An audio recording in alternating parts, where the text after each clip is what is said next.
Friends, welcome to my channel only maths easiest maths. आज हम देख रहे हैं आरबीएससी क्लास 8 का चैप्टर नंबर 3 जिसका नाम है चतुर्भुजों को समझना। तो चलिए शुरू करते हैं। भूमिका। आप जानते हैं कि कागज़ समतल एक प्रतिरूप है। जब आप कागज़ से पेंसिल को हटाए बिना बिंदुओं को आपस में जोड़ते हैं, अकेले बिंदुओं को छोड़कर आकृति के किसी भी भाग को अनुरेखित किए बिना, तो आप एक समतलीय वक्र प्राप्त करते हैं। पिछली कक्षाओं में अलग अलग प्रकार के देखे गए वक्रों को स्मरण करने का प्रयास कीजिए। निम्न आकृतियों का सुमेलन कीजिए। ध्यान रखिए, एक आकृति का एक से अधिक आकृतियों से सुमेलन हो सकता है। ये आपके पास 4 आकृतियाँ दी गई हैं। एक सरल बंद वक्र है, बंद वक्र जो सरल नहीं है, सरल वक्र को जो बंद नहीं है, और सरल वक्र नहीं है। अपने मित्रों से इस मिलान की तुलना कीजिए, क्या वे सहमत हैं। बहुभुज। केवल रेखाखंडों से बना सरल बंद वक्र बहुभुज कहलाता है। ठीक है, आपको ये वक्र दिए गए हैं बहुभुज हैं, और जो दूसरी तरफ दिए गए हैं वो बहुभुज नहीं है। कुछ और बहुभुजों के उदाहरण देने का प्रयास कीजिए और कुछ और ऐसे उदाहरण दीजिए जो बहुभुज न हो। एक बहुभुज की कच्ची आकृति खींचिए और उसकी भुजाओं, उसके शीर्षों की पहचान कीजिए। बहुभुजों का वर्गीकरण। हम बहुभुजों का वर्गीकरण उनकी भुजाओं या शीर्षों के अनुसार करते हैं। सबसे पहला होता है आपके पास त्रिभुज। इसका आकृति का नमूना भी दिया हुआ है, वर्गीकरण भी दी गई है, और भुजाओं और शीर्षों की संख्या भी दी गई है। इसमें 3 भुजाएं होती हैं और ऐसा आपका त्रिभुज होता है जैसा आकृति नमूना में दर्शाया गया है। चतुर्भुज में 4 भुजाएं होती हैं, पंचभुज में 5 भुजाएं होती हैं, षटभुज में 6 भुजाएं होती हैं, सप्तभुज में 7 भुजाएं होती हैं, अष्टभुज में 8 भुजाएं होती हैं, नवभुज में 9 भुजाएं होती हैं, और दशभुज में 10 भुजाएं होती है। और ऐसे ही अगर n भुज होगा तो उसमें n भुजाएं होंगी। अब बात आती है विकर्ण की। तो विकर्ण क्या है? किसी बहुभुज का विकर्ण उसके किन्हीं 2 शीर्षों, आसन्न शीर्षों को छोड़कर को जोड़ने से प्राप्त रेखाखंड होता है। जैसे आकृति 3.1। ठीक है, इसमें आपको जोड़ के बताया गया है। क्या आप ऊपर दी गई आकृतियों में प्रत्येक विकर्ण का नाम दे सकते हैं? क्या PQ एक विकर्ण है? LN के बारे में आप क्या कह सकते हैं? PQ देखिए, PQ एक विकर्ण नहीं होगा, क्योंकि ये तो इस बहुभुज का, चतुर्भुज का आयत का क्या है, एक सिरा है। ठीक है, और LM कह रहा है, LN कह रहा है। LN के बारे में आप कह सकते हैं LN आपका विकर्ण है। ठीक है, एक बंद वक्र में अभ्यंतर और बहिर्भाग का क्या अर्थ होता है, यह आप भलीभांति जानते हैं। अभ्यंतर की एक परिसीमा होती है और बहिर्भाग की परिसीमा होती है। अपने दोस्तों के साथ चर्चा कीजिए। उत्तल और अवतल बहुभुज। यहाँ पर कुछ उत्तल कॉन्वेक्स बहुभुज और अवतल कॉन्वेक्स बहुभुज दिए गए हैं। क्या आप बता सकते हैं कि इस प्रकार के बहुभुज एक दूसरे से अलग क्यों हैं? जो बहुभुज उत्तल होते हैं उनके विकर्णों का कोई भी भाग बहिर्भाग में नहीं होता, या बहुभुज के अभ्यंतर में किन्हीं 2 बिंदुओं को मिलाने वाला रेखाखंड पूर्णतः बहुभुज के अभ्यंतर में स्थित होता है। क्या यह अवतल बहुभुजों के लिए भी सत्य है? दी गई आकृतियों का अध्ययन कीजिए। उसके पश्चात अपने शब्दों में उत्तल बहुभुज और अवतल बहुभुज को समझाने का प्रयास कीजिए। प्रत्येक प्रकार की 2 आकृतियाँ बनाइए। इस कक्षा में हम केवल उत्तल बहुभुजों के बारे में अध्ययन करेंगे। सम और विषम बहुभुज, रेगुलर और इर्रेगुलर पॉलीगॉन्स। एक समभुज समभुज तथा समकोणिक होता है। समभुज का मतलब उसकी सारी भुजाएं बराबर होंगी, और समकोणिक का मतलब उसके सारे कोण बराबर होंगे। उदाहरण के लिए, एक वर्ग में भुजाएं और कोण बराबर माप के होते हैं, इसलिए यह एक समबहुभुज है। एक आयत समकोणिक तो होता है परंतु समबहुभुज नहीं होता, तो आयत समबहुभुज नहीं होगा। क्या एक समबाहु त्रिभुज एक समबहुभुज है? जी हाँ, बिल्कुल, क्योंकि समबाहु त्रिभुज में क्या होता है, तीनों भुजाएं बराबर की होती हैं और तीनों कोण बराबर के होते हैं, तो ये समबहुभुज हो जाता है आपका। ठीक है, कुछ समबहुभुज और कुछ विषम बहुभुज आपको दिए गए हैं। संकेत ये तथा ये का उपयोग बराबर लंबाई वाले रेखाखंडों को दर्शाता है। पिछली कक्षाओं में क्या आप किसी ऐसे चतुर्भुज के बारे में पढ़ा है जो समभुज तो हो परंतु समकोणिक न हो? पिछली कक्षाओं में देखे गए चतुर्भुजों की आकृतियों का स्मरण कीजिए, जैसे आयत, वर्ग, सम, चतुर्भुज इत्यादि। क्या ऐसा कोई त्रिभुज है जो समभुज तो हो परंतु समकोणिक न हो? कोण योग गुणधर्म। क्या आपको एक त्रिभुज के कोण योग वाला गुणधर्म याद है? एक त्रिभुज के तीनों कोणों के मापों का योग 180 डिग्री होता है। हमने इस तथ्य को समझने के लिए जिस विधि का उपयोग किया उसे स्मरण कीजिए। अब हम इन अवधारणाओं को एक चतुर्भुज के लिए प्रयोग करेंगे। ठीक है, उसके बाद आपके पास एक्सरसाइज 3.1 ये आपको करके देखनी है, और अगर नहीं आया तो आप कमेंट सेक्शन में लिखिए, फिर जो क्वेश्चन आपको नहीं आएगा वो मैं आपको सॉल्व करके बताऊंगी। ठीक है, आगे बढ़ते हैं। एक बहुभुज के बाह्य कोणों की मापों का योग। कई अवसरों पर बाह्य कोणों की जानकारी अंतः कोणों और भुजाओं की प्रकृति पर प्रकाश डालती है।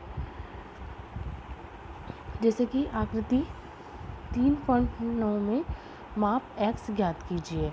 अब माप x ज्ञात करनी है आपको। माप x कैसे ज्ञात करेंगे? देखिए, आकृति उसका सॉल्यूशन देखिए, x plus 90 degree, x plus 90 degree plus 50 degree plus 110 degree, क्योंकि ये सारे क्या है, बाह्य कोण हैं इसके बहुभुज के। तो इनका योग क्या हो गया? 360 डिग्री। इसने लिखा हुआ है क्यों, तो इस क्यों का आंसर ये है कि सारे बाह्य कोण हैं बहुभुज के, इसलिए इन चारों का योग क्या हो जाएगा? 360 डिग्री। ठीक है, तो x प्लस 250 डिग्री बराबर 360 डिग्री, x बराबर 360 माइनस 250। जैसा कि आपको लास्ट चैप्टर में बताया था, इन इक्वेशंस को सॉल्व करने के लिए 250 इधर प्लस का है तो इधर आके माइनस का हो जाएगा 360 के साथ। तो x बराबर 360 डिग्री माइनस 250 डिग्री, तो x बराबर 110 डिग्री हो जाएगा। एक समबाहुभुज की भुजाओं की संख्या ज्ञात कीजिए जिसके प्रत्येक बाह्य कोण का माप 45 डिग्री है। सभी बाह्य कोणों का कुल माप हम जानते हैं कि 360 डिग्री होता है, प्रत्येक बाह्य कोण का माप 45 डिग्री उसने दिया गया है। तो इसमें बाह्य कोणों की संख्या कैसे निकालेंगे? एक सभी कोणों का माप आपको दे रखा 45 डिग्री, तो 360 में 45 का भाग देंगे तो क्या आ जाएगा? 8। तो बहुभुज की बाह्य कोणों की संख्या 8 हो गई, तो जितने बाह्य कोण होंगे उतनी भुजाएं होंगी, तो बहुभुज की कितनी भुजाएं हो गई? 8। ठीक है, ऐसे आपकी एक्सरसाइज 3.2। चतुर्भुजों के प्रकार। एक चतुर्भुज की भुजाओं और कोणों की प्रकृति के आधार पर इसे विशेष नाम दिए जाते हैं। समलंब चतुर्भुज। समलंब चतुर्भुज एक ऐसा चतुर्भुज होता है जिसे भुजाओं का एक युग्म समांतर होता है। ठीक है, समांतर से मतलब ऐसी भुजाएं जिनको आगे आप कितना भी अनंत तक बढ़ा लो, आगे जाके एक दूसरे को नहीं काटेंगी, तो वो समलंब चतुर्भुज हो जाएंगे। और ऐसी भुजाएं जो आगे जाके एक दूसरे को काट दें, ऐसे चतुर्भुज समलंब चतुर्भुज नहीं होते, जैसा कि आपको डायग्राम में बताया गया है। उपरोक्त आकृतियों का अध्ययन कीजिए और अपने मित्रों के साथ चर्चा कीजिए कि क्यों इनमें से कुछ समलंब है और कुछ समलंब नहीं है। ठीक है, फिर आती है आपके पास पतंग। पतंग एक विशिष्ट प्रकार का एक चतुर्भुज है। प्रत्येक आकृति में एक जैसे चिन्ह बराबर भुजाओं को दर्शाते हैं। उदाहरण के लिए AB AD के बराबर है और BC CD के बराबर है। ये पतंग है और ये पतंग नहीं है। ठीक है, 2 उदाहरण आपको दिए गए हैं, यहाँ पर 2 तरह के डायग्राम दिए गए हैं, इनको देखिए आप। इन आकृतियों का अध्ययन कीजिए और यह बताने का प्रयास कीजिए कि पतंग क्या है। निरीक्षण कीजिए कि एक पतंग में 4 भुजाएं होती हैं। यह एक चतुर्भुज है। इसमें अलग अलग आसन्न कोणों के 2 युग्म दिए हुए होते हैं जिनकी लंबाइयाँ बराबर होती है। जांच कीजिए कि क्या एक वर्ग एक पतंग हो सकता है? जी बिल्कुल हो सकता है। अब आता है आपके पास समांतर चतुर्भुज। समांतर चतुर्भुज एक चतुर्भुज ही है। जैसा कि नाम संकेत करता है, इसका संबंध समांतर रेखाओं से है। ठीक है, आपको बहुत सारे उदाहरण दिए गए हैं पतंग का, इसका, वर्ग का, ये चतुर्भुज का, सब समांतर चतुर्भुज है और ये वाले समांतर चतुर्भुज नहीं है। इन आकृतियों का अध्ययन कीजिए और अपने शब्दों में बताने का प्रयास कीजिए कि समांतर चतुर्भुज क्या है। अपने निष्कर्ष और मित्रों के साथ बांटिए। जांच कीजिए कि क्या एक आयत एक समांतर चतुर्भुज है। यह समांतर रेखाओं के 2 युग्मों से मिलकर बनी होती है। यह एक समांतर चतुर्भुज है। समांतर चतुर्भुज एक चतुर्भुज होता है जिसकी सम्मुख भुजाएं, सम्मुख का मतलब आमने सामने की भुजाएं समांतर होती हैं। समांतर चतुर्भुज के अवयव। समांतर चतुर्भुज के अवयव क्या होते हैं? एक समांतर चतुर्भुज में 4 भुजाएं और 4 कोण होते हैं। इनमें से कुछ बराबर माप के होते हैं। इनको इन अवयवों से संबंधित कुछ तथ्यों को याद करने की आवश्यकता होती है। एक समांतर चतुर्भुज ABCD दिया गया है। AB और DC इसकी सम्मुख भुजाएं हैं। आकृति देख लीजिए आप, ABCD, AB और CD इसकी सम्मुख भुजाएं हैं तथा AD और BC सम्मुख भुजाओं का दूसरा युग्म बनाते हैं, AD और BC। उसके बाद देखिए, angle A and angle C सम्मुख कोणों का एक युग्म है और इसी प्रकार एंगल B तथा एंगल D सम्मुख कोणों का दूसरा युग्म है।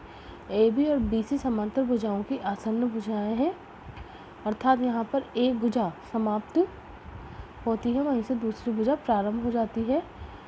क्या BC और CD भी आसन्न भुजाएं हैं? दो और आसन्न भुजाओं के युग्मों को ढूंढने का प्रयास कीजिए। कोण A और कोण B समांतर भुजाओं के आसन्न कोण हैं। कौन से हैं? देखिए आप, कोण A और कोण B समांतर भुजाओं के आसन्न कोण हैं। दोनों ही कोण उभयनिष्ठ भुजा के अंतर्गत बिंदु पर बने हैं। B और C भी आसन्न कोण हैं। समांतर चतुर्भुज के आसन्न कोणों के युग्मों की पहचान कीजिए। ठीक है, देखिए एक क्वेश्चन, एग्जाम्पल नंबर 3, समांतर चतुर्भुज PQRS का परिमाप ज्ञात कीजिए। आकृति 3.22, ये 3.22। PQRS एक समांतर चतुर्भुज, इसका परिमाप पूछ रहा है। आपको एक भुजा दी हुई है PQ 12 सेंटीमीटर। इसके बाद देखिए आपको एक दिया हुआ है समांतर चतुर्भुज PQRS। अब ये समांतर चतुर्भुज है तो इसकी सम्मुख भुजाएं बराबर होंगी। जितनी PQ है उतनी ही SR होगी और जितनी QR है उतनी ही PS होगी। तो PQ 12 सेंटीमीटर है तो SR भी 12 सेंटीमीटर होगी और QR 7 सेंटीमीटर है तो PS भी 7 सेंटीमीटर होगी। ठीक है, समांतर चतुर्भुज में सम्मुख भुजाएं बराबर लंबाई की होती हैं, इसलिए PQ बराबर SR बराबर 12 सेंटीमीटर और QR बराबर PS बराबर 7 सेंटीमीटर।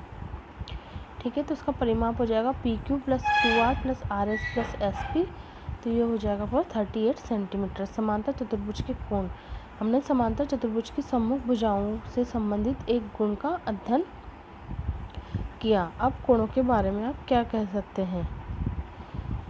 क्या यह कोण A तथा C, कोण A तथा कोण C के मापों के बारे में कुछ बताता है? कोण B तथा कोण B के मापों की जांच कीजिए, अपने निष्कर्ष की चर्चा कीजिए। गुण, समांतर चतुर्भुज के सम्मुख कोण बराबर माप के होते हैं, अतः आप इस अवधारणा की तर्क वितर्क के द्वारा पुष्टि कर सकते हैं। यदि AC और BD, डायग्राम देखते जाइए, AC और BD समांतर चतुर्भुज के विकर्ण हैं, तो आप देखेंगे कि कोण 1 कोण 2 के बराबर होता है और कोण 3 कोण 4 के बराबर होता है। ठीक है,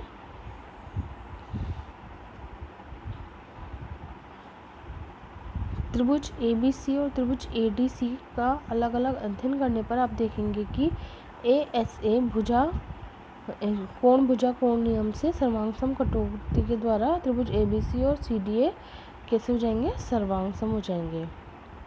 यह दर्शाता है कि B और D समान माप के हैं। इस प्रकार आप प्राप्त करते हैं कि कोण AB कोण C के बराबर हो जाएगा। इसके बाद आपका एक एग्जाम्पल दिया हुआ है, देखिए आकृति 3.26 आपको आकृति दी गई है। BEST एक समांतर चतुर्भुज है। X, Y और Z के मान ज्ञात कीजिए। ठीक है, X, Y, Z के मान ज्ञात करने, तो X की वैल्यू आपको दे रखा है 100 डिग्री। सम्मुख कोण इसका कौन सा है? कोण S।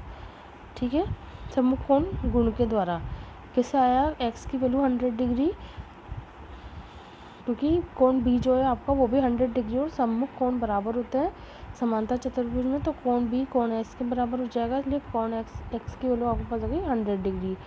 Y क्या है? Y की वैल्यू आएगी आपके पास वापस से 100 डिग्री। क्यों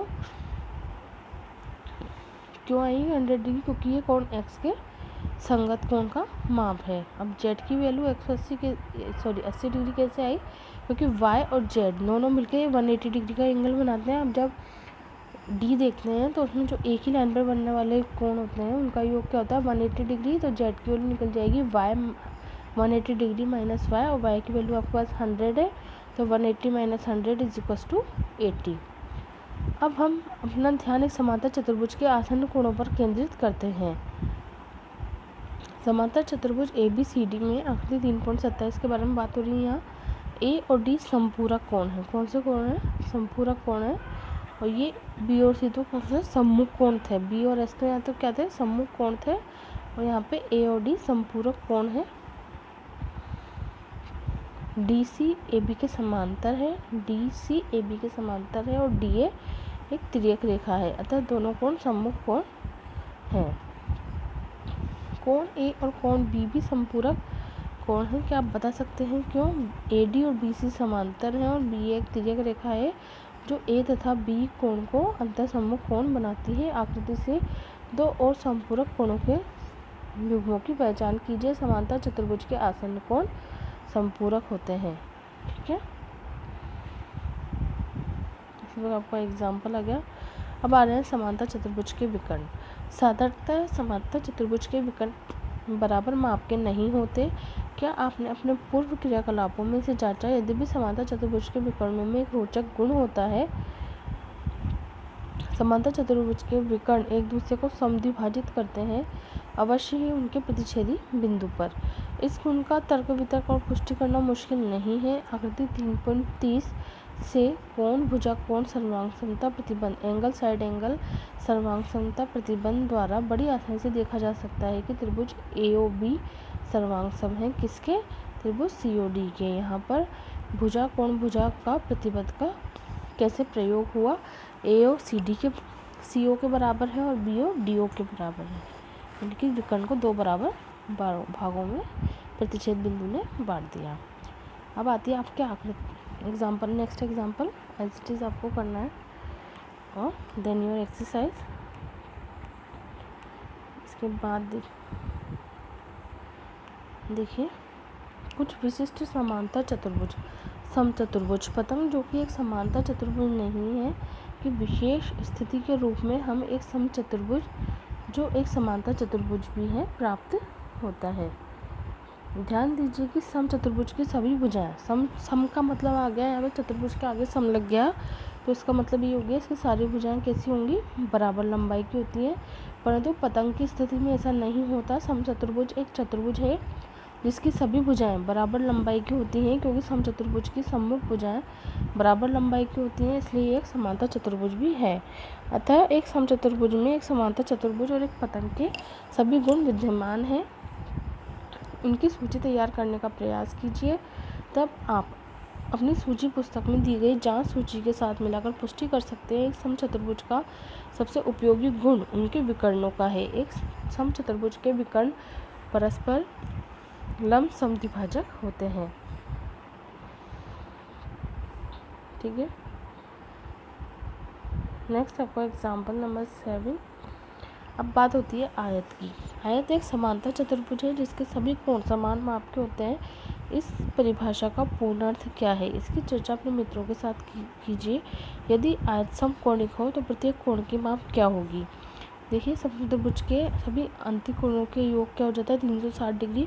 अगर हम प्रत्येक कोण की माप को x डिग्री ले लें तो x plus x plus x plus x यानी कि 4x बराबर 360 डिग्री। तो x की वैल्यू निकालने के लिए 4 से डिवाइड कर देंगे 360 डिग्री को, तो क्या हो जाएगा? x is equal to 90 degree. अतः आयत का प्रत्येक कोण कैसा होता है? समकोण होता है। अतः एक आयत समांतर चतुर्भुज होता है जिसमें प्रत्येक कोण समकोण होता है।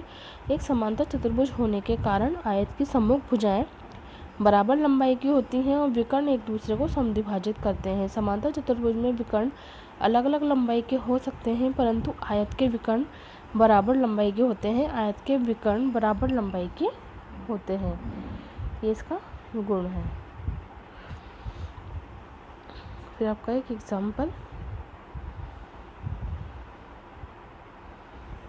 उसके बाद देखिए वर्ग। वर्ग एक आयत होता है जिसकी भुजाएं बराबर होती हैं। वर्ग की क्या होगा? चारों भुजाएं बराबर होती हैं। आयत की तो क्या होते हैं? आमने सामने की भुजाएं बराबर होती हैं, लेकिन वर्ग की चारों भुजाएं बराबर होती हैं। ठीक है, इसका मतलब यह है कि एक वर्ग में एक आयत के सभी गुण होने के साथ साथ एक अतिरिक्त गुण भी होता है कि इसकी भुजाएं बराबर लंबाई की होती हैं। वर्ग के विकर्ण आयत के विकर्णों की तरह ही बराबर लंबाई के होते हैं। एक आयत में विकर्णों का एक दूसरे पर लंब होना आवश्यक नहीं होता है। किसी वर्ग में विकर्ण एक दूसरे को समद्विभाजित करते हैं क्योंकि वर्ग एक समांतर चतुर्भुज है। विकर्ण बराबर लंबाई के होते हैं क्योंकि वर्ग एक आयत है और एक दूसरे को समकोण पर समद्विभाजित करते हैं। इस प्रकार हमें निम्नलिखित गुणधर्म प्राप्त होता है। वर्ग के विकर्ण एक दूसरे को समकोण पर समद्विभाजित करते हैं। फिर आती है आपकी एक्सरसाइज 3.4। जो हमने पढ़ा वो गुण क्या है, क्या है वर्ग, क्या है पतंग, क्या है समचतुर्भुज, क्या होता है समांतर चतुर्भुज, क्या होता है सम्मुख भुजाएं बराबर होती हैं, सम्मुख कोण बराबर होते हैं और विकर्ण एक दूसरे को समद्विभाजित करते हैं। और समचतुर्भुज में क्या होता है कि समांतर चतुर्भुज के सभी गुण होते हैं और विकर्ण परस्पर एक दूसरे पर लंब होते हैं। ठीक है, ऐसे आपका आयत, वर्ग और पतंग। अगर आप लोगों को आज का वीडियो अच्छा लगा तो इसे अपने दोस्तों के साथ शेयर कीजिए, वीडियो को लाइक कीजिए। और अगर आप मेरे चैनल पर नए हैं, अभी तक आपने चैनल को सब्सक्राइब नहीं किया है तो चैनल को सब्सक्राइब कीजिए। मिलते हैं नेक्स्ट वीडियो में। Thank you.